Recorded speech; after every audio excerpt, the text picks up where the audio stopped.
адамның бір адамға жасаған жақсылығына алған сауабы.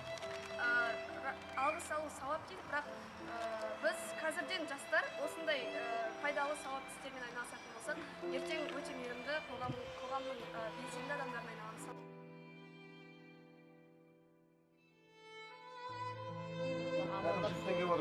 Амалдап ләжі болса үйлі болмасақ деген. Ол біз. Мысалы, енді салып. Сәл әйтеу бүйтіп